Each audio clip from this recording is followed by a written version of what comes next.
If you get up in the morning and if you think only good thoughts, किसी के लिए बुरा मत सोचो, सिर्फ अपना अच्छा सोचो। मैं बड़ा सेल्फिश आदमी हूँ और मैं बिलीव करता हूँ कि अगर दूसरों का सोचने का मौका ना मिले, अपने लिए भी सिर्फ अच्छी बात सोचो। ये मत सोचो कि दूसरा हार जाए, ये सोचो कि मैं कैसे जीतूं।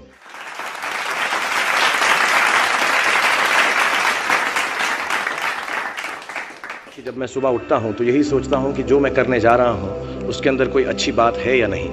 और मैं बहुत किताबें पढ़ता हूँ। As a matter of fact मेरे पास खुद कुछ 15 या 20 हज़ार किताबें मेरे पास घर में हैं और मैं हर वक्त दिन में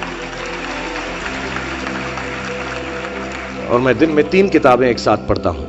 एक मैं अपनी गाड़ी में पढ़ता हूँ जब काम पर जा रहा होता हूँ, एक मैं सोने से पहले पढ़ता हूँ और एक, आप ज़्यादा ना हंसे तो बताऊँ, बाथरूम में पढ़ता हूँ। सो आई रीड ऑल 3 बुक्स। और मैंने बहुत सारी सेल्फ हेल्प और सेल्फ रियलाइजेशन की किताबें भी पढ़ी हैं, लेकिन इस किताब की एक यूनिकनेस है।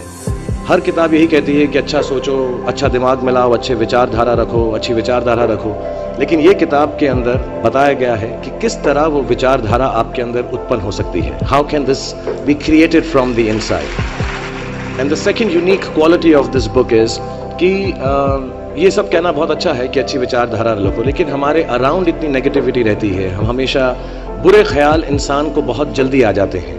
बट ये किताब के अंदर ये भी बताया गया है कि कैसे वो सेंटर को, वो सोर्स को टैप करके हम बुरे ख्यालातों से बचें। As a matter of fact ये हमारी ज़िंदगी की सबसे बड़ी लड़ाई होनी चाहिए। मैं इस किताब में से 2 पंक्तियाँ आपको बताना चाहूँगा कि हमें लगता है कि विचारों वाला रावण ज़्यादा शक्तिशाली है, पर उसे ताकत कहाँ से मिलती है? उसे ताकत हमसे ही मिलती है, हमारी सोच से मिलती है।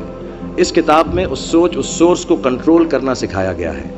और मैं इस्लामिक रिलीजन का हूँ, मैं मुस्लिम हूँ। हमारे में एक वर्ड है जो बहुत मिसयूज़ होता है, जिहाद।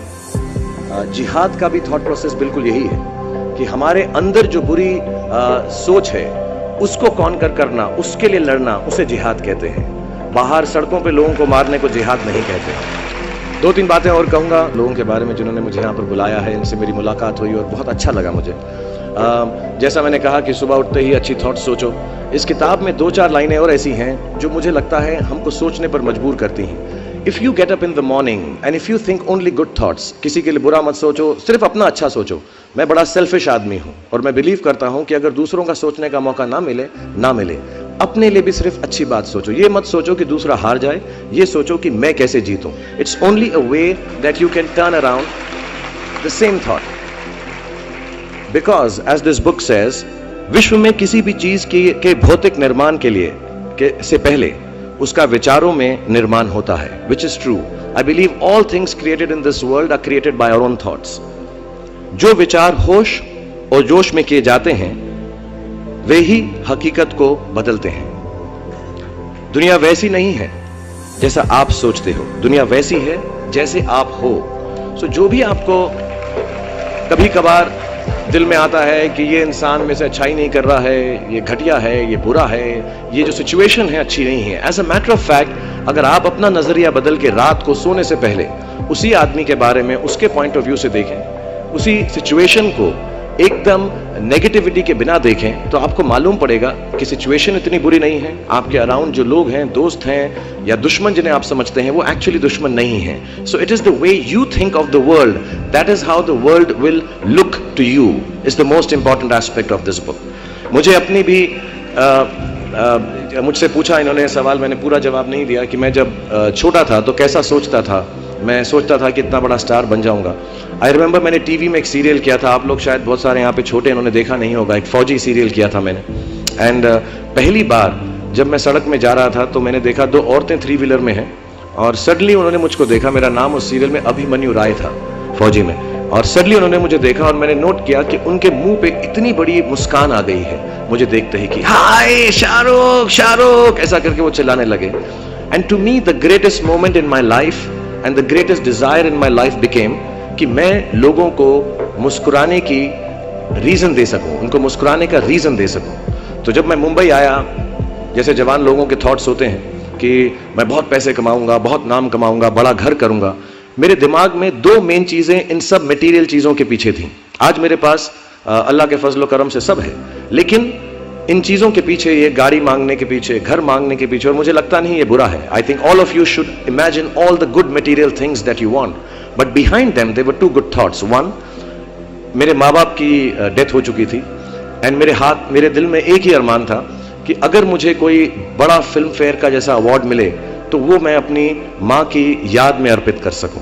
तो my main dream was that I should win the award and become so big that my mother can see me from heaven. मेरे दिल में ये था. और दूसरी बात ये थी कि जो भी मैं काम करूं, जितने साल भी मैं काम करूं, मैं लोगों को मुस्कुराने के रीजंस देता रहूं. So my thoughts were always very positive. My reasons were very, very clear कि I will do this to bring smiles to people's faces. And that's the God's honest truth. Today sometimes I don't need any of it, but I keep working day and night, 20 hours a day. मेरे बेटे का जन्मदिन था परसों और उसने कहा आप मेरे साथ नहीं हो. नहीं, मैंने कहा मैं काम पे जाऊंगा बिकॉज लोगों की मुस्कुराहट मेरे लिए सबसे ज्यादा अहम है. So if you have a good reason,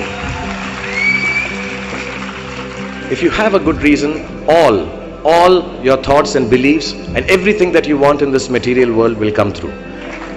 जितने भी जवान पीढ़ी के लोग यहाँ पर हैं मेरे जैसे, जो 20-22 साल के हैं, उन सब से मैं यही गुजारिश करूंगा कि प्रैक्टिकल पर्पसफुलनेस, कि जो काम आप कर रहे हैं उसका कहीं ना कहीं नतीजा अंजाम मिलना बहुत ज़रूरी है. अगर आप 8 घंटे काम कर रहे हैं तो उसकी आपको तनख्वाह मिलनी चाहिए. अगर आप फिल्मों में काम कर रहे हैं तो आपको उसके लिए अवार्ड मिलना चाहिए. जो भी मटीरियल चीज़ आपके दिल में है उसकी आस्था उसका दिमाग में उसको हमेशा रखें. मैं कभी भी किसी बच्चे को ये नहीं कहूँगा कि सारी ज़िंदगी सोशल वर्क में गुजार दो, अच्छे काम करो, सिर्फ प्रेयर करो. No, I think you should go and get what you want in life.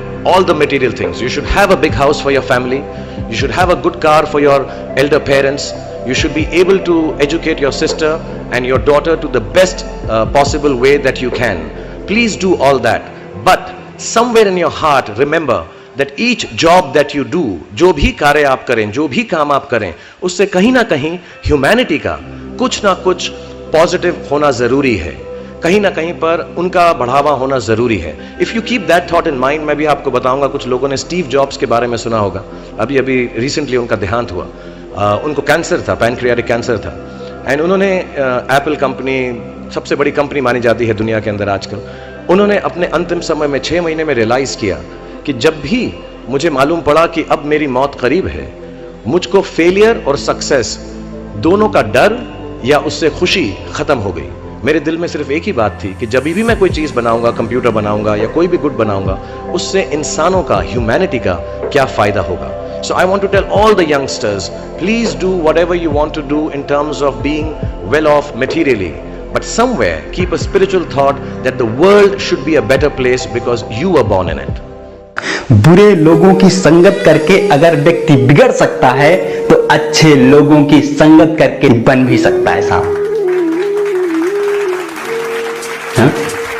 आप किसी मिडिल क्लास व्यक्ति के पास जाइए, आप किसी एवरेज पर्सन के पास जाइए, बोलिए साहब संगत का असर क्या होता है, बोलेगा ना जी ना, कभी मत करना, संगत का असर बड़ा खराब होता है. ये बोलेगा ना, 99% यही बोलेगा. अब जाओ किसी सफल आदमी के पास जाओ और बोलो, सेम सवाल करो कि साहब संगत का असर क्या होता है, बोलेगा साहब 1 नंबर की चीज है, अगर बन जाए ना तो आदमी कामयाब हो सकता है. इसको बोलता हूं positive attitude. There is a basic difference, there is a basic difference between successful person and failure. एक बाप अपने बच्चे को यही सिखाता है कि बेटा संगत का असर बड़ा खराब होता है, संगत से आदमी बिगड़ सकता है. क्यों? क्योंकि उसको पता है कि मोहल्ले में सब नालायक लोग रहते हैं. हमारे पिताजी भी हमको यही सिखाते थे, बेटा संगत का असर बहुत खराब होता है.